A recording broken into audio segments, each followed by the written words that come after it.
Welcome to Mindful Muses TV, the place to be to create a more strategic and intentional lifestyle.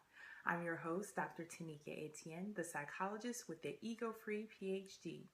And my purpose is to help you develop more skills for your life toolbox to help change your mind about how you approach your life. And today we're going to tackle perfectionism and that dreaded inner critic. So have you started or ever had any opportunities where you've started to, that inner critic has started to manifest itself in your life?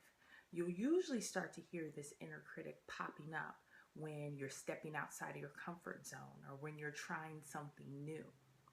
Let me give you an example. For instance, Mindful Muses TV. Me starting this YouTube channel was definitely a step out of my comfort zone. I consider myself pretty shy, and being in front of the camera is something that really scares me. So you can imagine when I said, I'm going to start a YouTube channel, that inner critic really started to rear its ugly head. So that's the first step. The first step is awareness.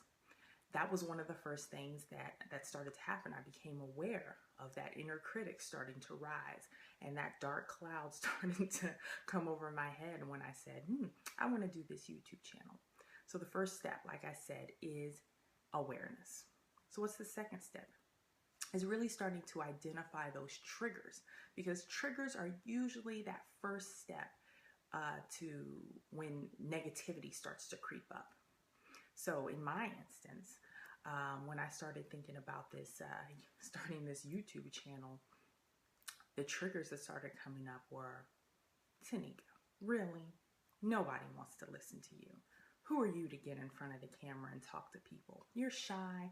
Nobody's going to have any feedback for you. You don't even have any good information to give anybody.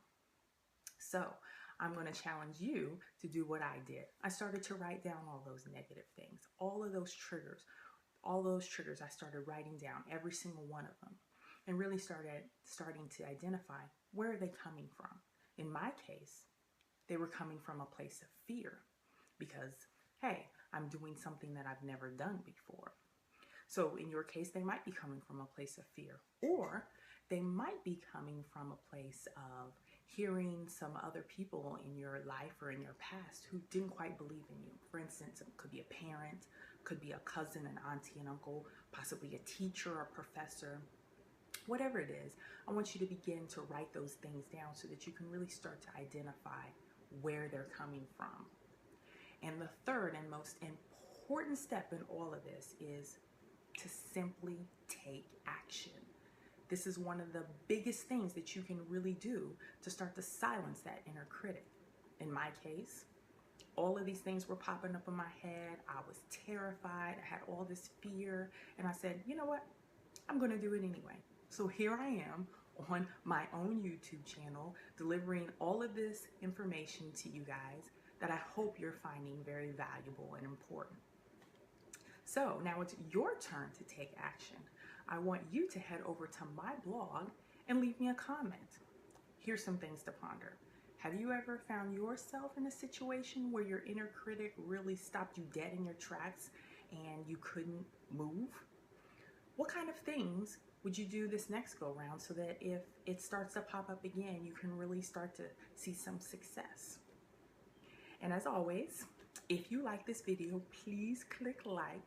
And if you haven't subscribed to my YouTube channel, please do so. I can't wait to hear from you over in the blog. See you next time, Mindful Muses. Bye.